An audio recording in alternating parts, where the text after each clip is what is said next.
The door opens, your foot hits the pavement, and in that exact second, before a single word is said, you may have already made the mistake that changes everything. Let me ask you something honestly.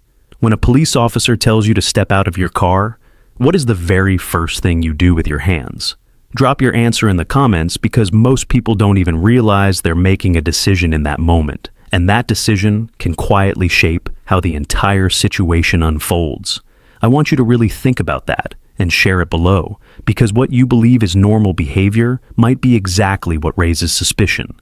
And once you understand what's actually happening behind the scenes, you'll never handle a traffic stop the same way again. Now, here's where people get this completely wrong. They think the traffic stop begins when the officer starts talking. It doesn't. It begins the moment those lights go on behind you. From that second onward, everything you do is being observed, interpreted, and in many cases, mentally documented.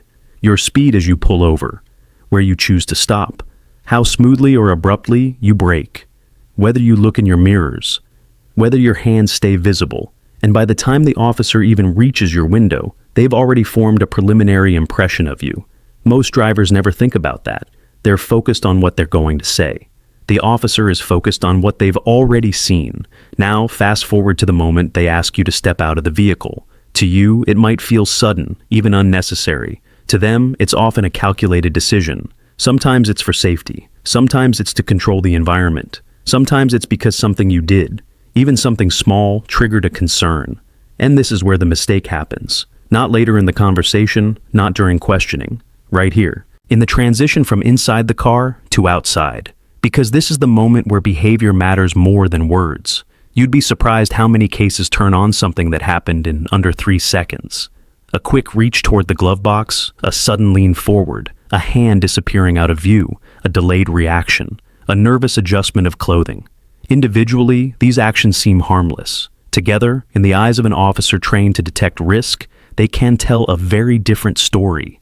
Now imagine the situation from their perspective. They don't know who you are. They don't know what you have in the car. They don't know your intentions.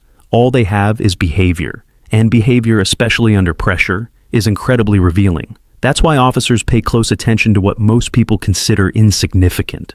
Because those insignificant moments are often where danger shows up first. Here's something most drivers don't realize. When you're asked to step out, the officer is not just watching if you comply. They're watching how you comply. Do you move quickly or slowly? Do your hands stay visible or disappear? Do you turn your body in a way that blocks their view? Do you reach for something before exiting? Every one of these details feeds into a real-time assessment. And once that assessment leans towards suspicion, the entire tone of the stop can change. More commands, less patience, more control, and fewer assumptions in your favor. Now here's where it gets even more serious, because one wrong move doesn't just change how the officer feels. It can legally justify actions that might not have happened otherwise. This is the part people don't like to hear, but it's important. Certain behaviors, especially movements that suggest concealment or access to something, can be used to justify further investigation. That might mean being detained longer. That might mean a search.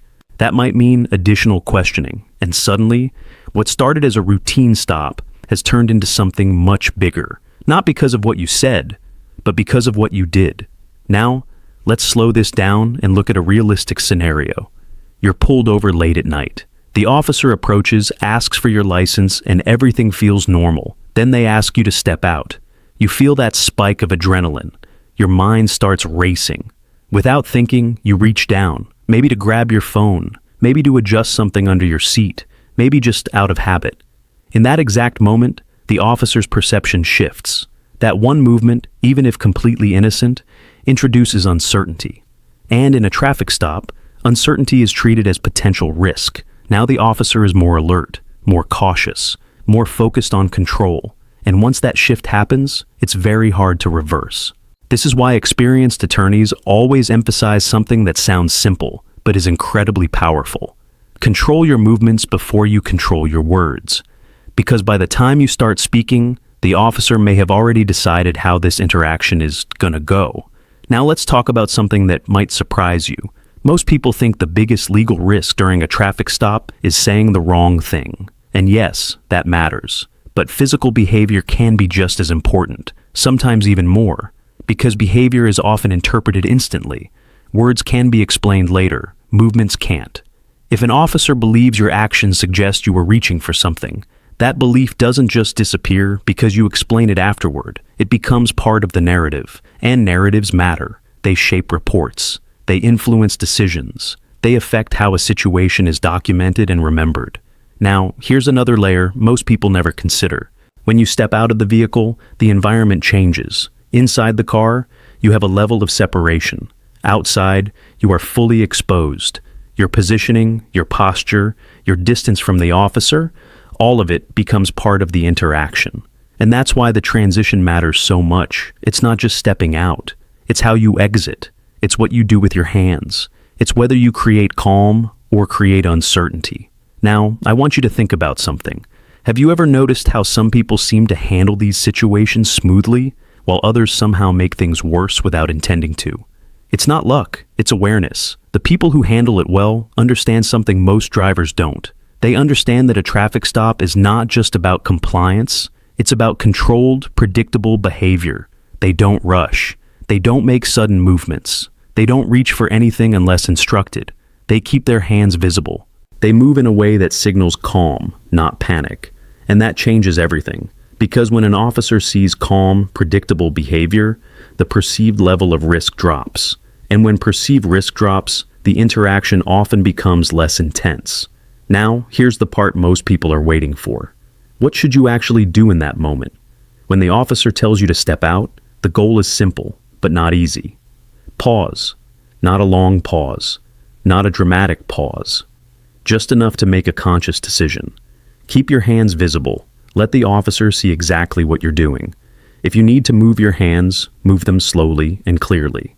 No sudden reaches, no hidden movements. Then exit the vehicle in a controlled, deliberate way. No rushing, no fumbling, just calm, predictable motion. And here's something that makes a bigger difference than people expect. Your tone. If you speak, keep it steady. No defensiveness, no sarcasm, just clear, respectful communication. Because tone, just like movement, shapes perception. Now, let's address a common mistake. Some people think that staying completely silent and rigid is the best approach, but that can also create tension. Silence without clarity can feel uncooperative. So the goal isn't to shut down completely, it's to stay controlled. There's a difference, and that difference is where things either go smoothly or start to escalate. Now here's a detail that experienced travelers and drivers often overlook. Every state, every department, every officer may approach situations slightly differently, but the underlying principle remains the same. Officers are trained to detect risk quickly, and they rely heavily on behavior to do that. So whether you're in a quiet suburban area or a busy highway stop, the same rule applies. Your first movements matter more than you think, and mistakes in those first seconds are very difficult to undo. Now, let me give you a perspective that might change how you see this completely. Think of the traffic stop as a silent conversation before any words are spoken. Your actions are your first statements. Your movements are your first answers. And the officer is responding to those signals in real time. If your silent answers suggest calm and predictability, the interaction often follows that path. If they suggest uncertainty or risk, the interaction shifts accordingly. And that's why this moment is so critical, because it happens before you even realize it's happening. Now, I want to leave you with something to think about. Most people spend their entire lives driving without ever being taught how to properly handle a traffic stop. They learn from movies, from friends, from assumptions, but those assumptions don't always match reality. And when reality hits, when those lights flash behind you, you don't rise to the occasion. You fall back on what you've practiced, or what you've never thought about at all. So the next time you're in that situation, remember this. It's not just about stepping out of the car, it's about how you step out. Because in those first few seconds, before a single word is spoken, you're already telling a story. And whether that story works in your favor or against you depends entirely on what you do next.